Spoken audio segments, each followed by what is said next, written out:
Welcome to Backbone Unlimited. My name is Matt Hartsky. Thanks for being here.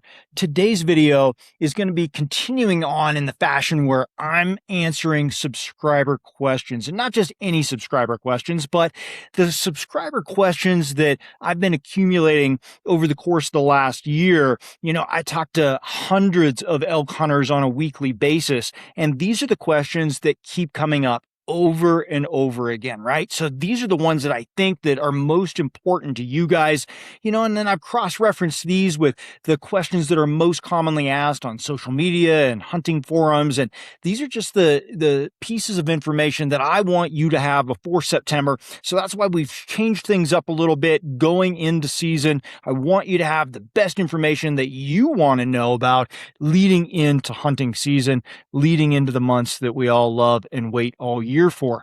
So this question today is, Matt, I'm running into all kinds of elk sign, but I've hunted hard and I'm not finding elk. What am I doing wrong?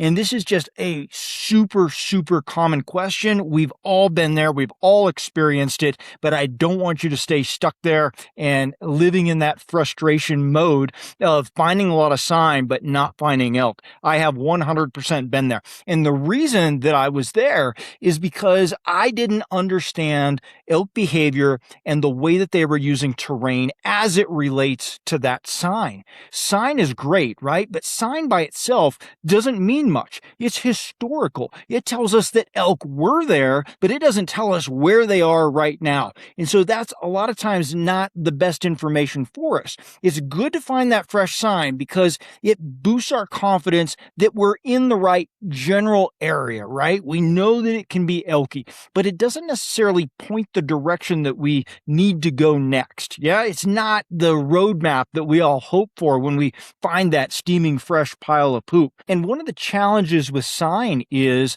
that we don't always know exactly how fresh it is, right? Is it from 3 days ago? Is it from yesterday? Was it from overnight? So we don't know whether it was elk just moving through or whether this is a resident herd that's nearby somewhere, especially if we haven't heard any talking going on.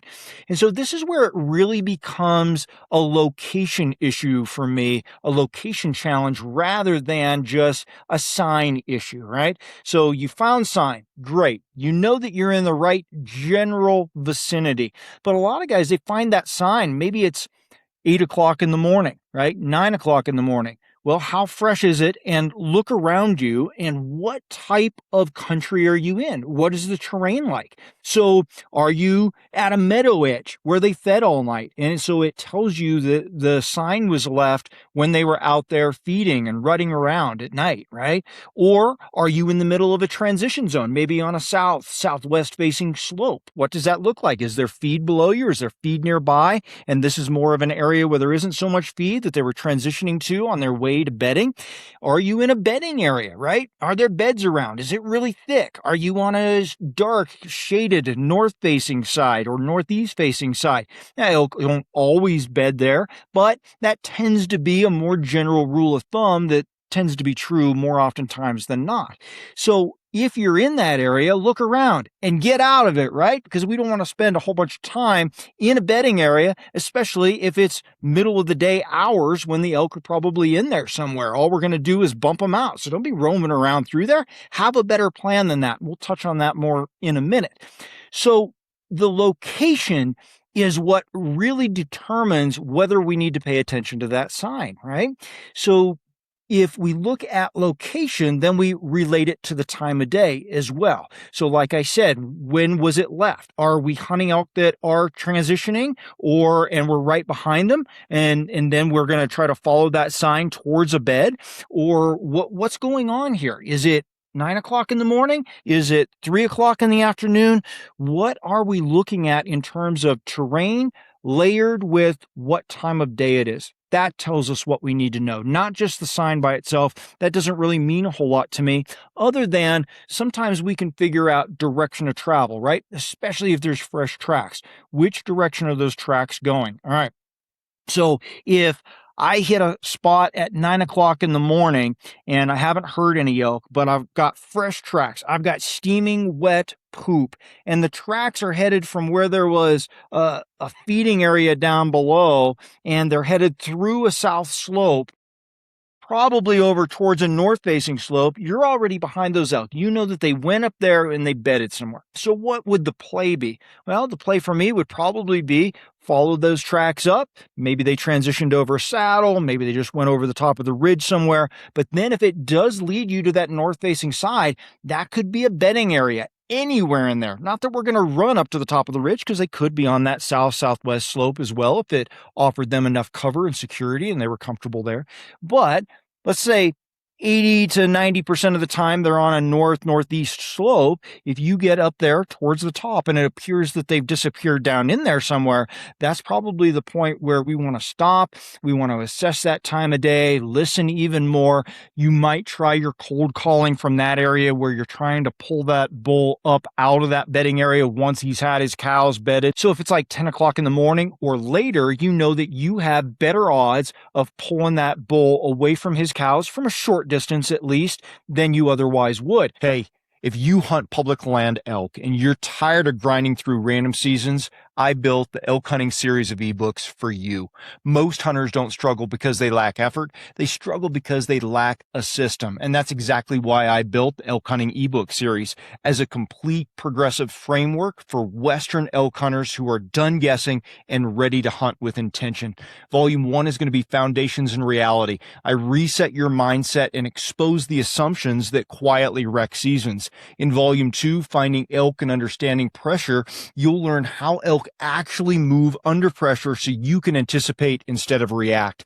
In Volume 3, Terrain, Wind, and Position, I break down how to use landscape and thermals to consistently create opportunities. In Volume 4, Calling, Silence, and Pressure, sound becomes a decision tool, not an impulse. In Volume 5, Bow Hunting Execution, we're talking about close range strategy so you can finish your encounters. And in Volume 6, Late Season and Post-Rut, we're talking about how elk shift after the rut and how to adapt when others quit. This is a system built for consistency. This isn't theory. It's a structured system to help you find elk, read country, and make confident decisions every season. Buy each volume individually or bundle them all to save 50% off at backboneunlimited.com. Now, calling, if that's your tactic, is most effective when we're inside the bubble. I've got tons of videos on this, right? So if we're inside that 80 to 120 yard bubble, that's where we stand the best chance to pull that bull away from those cows. It's really difficult if you can't hear them, right? If you don't know exactly where they're located. And I would say more than 95% of the time, you go down into that bedding area in that north-facing timber, in that thicker stuff, and you're going to bust elk out of there. All right. So what is the play then? Well, that gives you great information still. You know that there are elk there, maybe a herd of elk, right? Depending on the tracks and the poop that you saw. That's other good information that can give us. But what are we going to do with that? Well, I know that they went up over there in the morning. There's probably a good chance that at some point they're going to come down somewhere back towards that feeding area and they're going to transition back down in there. So it gives you an evening play, a late afternoon to evening play, right? Or maybe there's water down in there and it's the only water that you know of for a couple of miles. Could even be worth sitting a trail on the way to that water if you can get your wind right. And I'm not talking about sitting right on the trail, right? We're talking about within your effective distance, as far away from that trail as you can with the wind in your favor. Maybe that's 30, 40 yards. And so both of those could be plays. Could be a midday play, could also be an evening play where they transition back down. Or it could even be the next day, right? So let's say the wind wasn't going to be good for an evening setup in that spot, but since they did it this morning, they might do it again tomorrow. It gives you a clue that that is a well-used transition zone, and so you can get in there in the dark the next morning, get in there early, and get set up, right? This is where sign becomes important to me, right? It's sign coupled with location and time of day. And that gives us a plan for maybe not at that moment, but the future hunt, the next hunt. Maybe it's midday, maybe it's evening, maybe it's the next morning. That's where sign becomes valuable to me. I used to just get excited walking through the woods and there's a fresh pile of poop, and I didn't look around me to see exactly what type of terrain I'm in. I just hunted all of it like it was all the same kind of stuff, right? And that, bumping elk in thick timber was just part of elk hunting. And, I needed to improve my ninja skills, where now I know that I would rather play those elk. I would rather hunt them when there's a higher probability of killing them, which is first thing in the morning or in the evening when they're up and on their feet, not when I'm trying to sneak into their bedroom, right? And they're all laying down there with eyes, nose, and ears all on full alert. Yeah. So that's how I'm going to use sign. That's what I would encourage you to do. Instead of just hunting the sign, try to relate it to the location you're in and the time of day. Decide whether that is best for you to hunt it right now at this moment, or use that information and plan your next hunt. Now, if you realize that this information is a little bit outside of your comfort zone and you want help with your hunt plan, I would highly encourage you to check out backboneunlimited.com with my elk hunt audit. That gives you the opportunity to fill out a questionnaire that I send you, give me all kinds of details about your hunt, about your area, and we get really specific with that. And then you return that to me, and I'm going to give you a 30+ page report about how I would approach that area, where you can make adjustments based on where you're at across a spectrum of different areas for your elk hunt. And then after that, we're going to hop on a phone call together. I'm going to clarify any questions that you have, and then make sure that you feel very comfortable about your plan going into your actual hunt. So probably the most valuable thing that I do for hunters and with hunters is help analyze their plan and build something better if they need it. On top of that, I've got my elk hunting ebooks out there. If any of you need better foundational knowledge, if some of this information here led you to believe that you want to improve your elk knowledge, behavior, terrain, strategy, my elk hunting ebooks are over 328 pages long, and they're going to allow you to improve and help you improve your elk knowledge, right?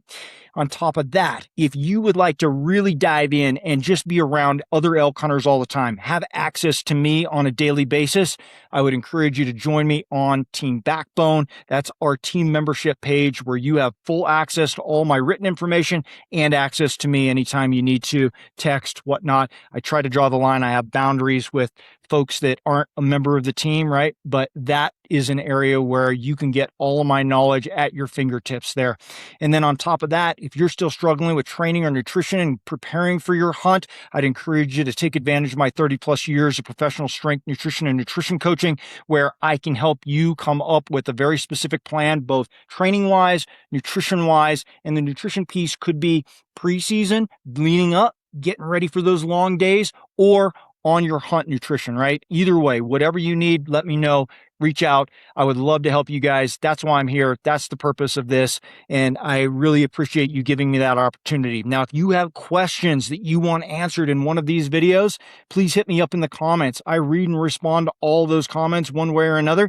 And I would love to connect with you there, even hear about what your goals are for season. And certainly would love to get many more of those messages where you guys are telling me about your success this year. So connect with me in the comments and I'll see you there. Until next time. Train harder, hunt smarter, and never settle.